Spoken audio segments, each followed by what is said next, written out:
On Saturday, 7th of October, Sunday our time, a massive terrorist attack was launched against Israel. It was the biggest attack against the Jews since World War II, and due to the retaliatory declaration, it is the first time Israel has been at war since the Yom Kippur War of 1973, the attack itself taking place on the 50th anniversary of that conflict. The attack took the form of explosive ordnance, but also a land-sea and air incursion by hostile insurgents who proceeded to primarily target civilians. What followed was thousands of incidents of public torture, rape, murder and abduction. In terms of casualties per capita, this was a more impactful terror attack than 9/11 was for the US. On a very basic level, it happened because Palestine and many other regional powers hate Israel and have done ever since it was founded on the 14th of May 1948, following a decision made by the UN in the aftermath of World War II and its impact on the Jewish people. Almost immediately upon its foundation, Israel was involved in the Six-Day War against neighbours Egypt, Jordan and Syria. Palestine is under the rulership of Hamas, but the terrorist organisation did not seize power via a coup like, say, the Ukrainian government did a decade ago. It was elected to power by the Palestinian people. The charter of Hamas contains the following passage. The day of judgment will not come until Muslims fight the Jews, killing the Jews. When the Jew will hide behind stones and trees, the stones and trees will say, O Muslim, O Abdullah, there is a Jew behind me, come and kill him. This is a Muslim hadith, an account of the words, deeds or attitudes of the Prophet Muhammad, which have been called the backbone of Islamic belief, second only to the Quran. There will, I'm sure, be some Palestinian citizens that do not hate Israel, but given that Hamas was elected to power, you can generalize and say Palestine hates Israel and that motivated this incursion.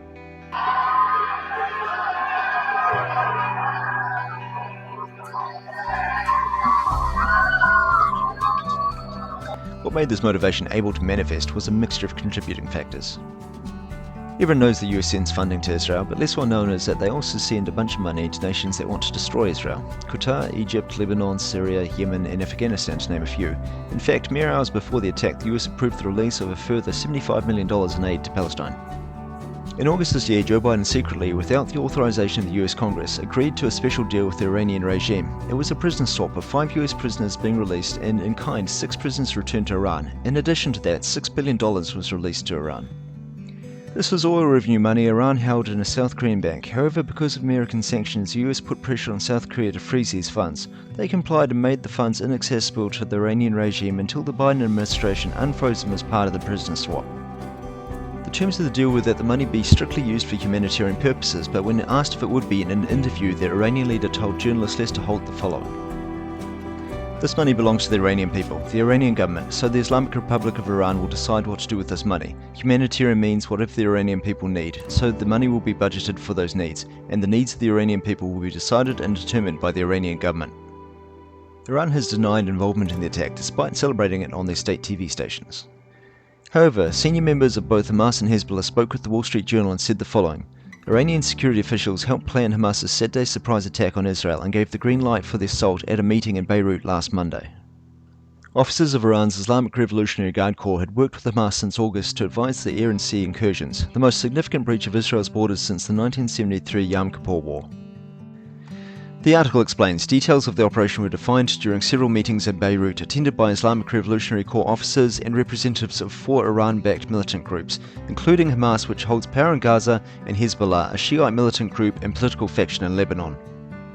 Regardless, it is known Iran sends about $100 million a year to Hamas and have themselves received significant funding from the US since Biden came into power.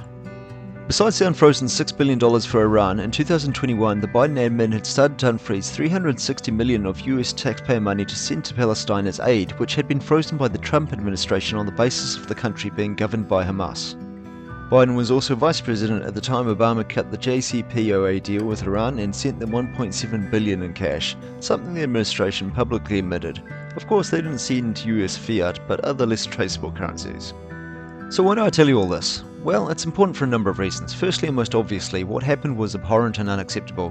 One can be against the actions and funding of organisations like Hamas without being pro-Israel. I'm not advocating for either side here, but am shocked by the widespread celebrations in city centres across the globe for what happened. If you find yourself in a community that is celebrating the brutality that took place on Saturday, have a good hard think about whether that's a good place to belong. Are we the baddies? Secondly, if you look at the social media videos of the incursion, you can see hundreds of figures paragliding into Israeli territory with little two-stroke engines on their back propelling them. Israel has one of the top intelligence services in the world, and that's not to mention the other nations which keep an eye on that region.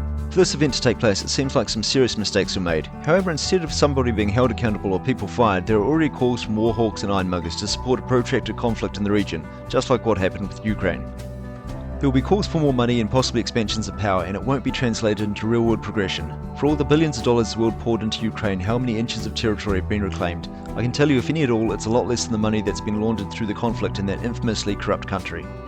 Whether or not significant calls for support happen here in New Zealand or the appeal doesn't stick this time, and whether or not the event is the result of US fiscal backing, my last point is that elections matter.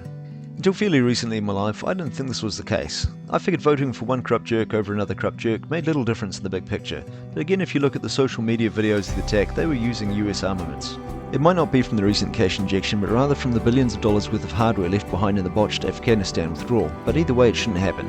I'm not saying our Kiwi leaders have been any better either. Ardern had us supporting Ukraine, which effectively put us in a proxy war with Russia. What I am saying is I'm starting to feel my previous approach to voting was a lazy attitude to hold, and having seen the significant impact the appointment of various leaders has had recently, I think we need to be more on top of it with trying to secure a better future for the generations following us with what little say we do have. We've only got a couple more days for voting here in New Zealand, so get into it. I'm considering doing an election night livestream, but that both depends on the demand and whether I can figure out how to livestream. Regardless, I'll do a follow-up vid after the results have been announced and probably need a political detox for a bit. Perhaps we'll finally get into some discussion of ideology on the channel after that. As always, let me know what you'd like to hear and have a good one.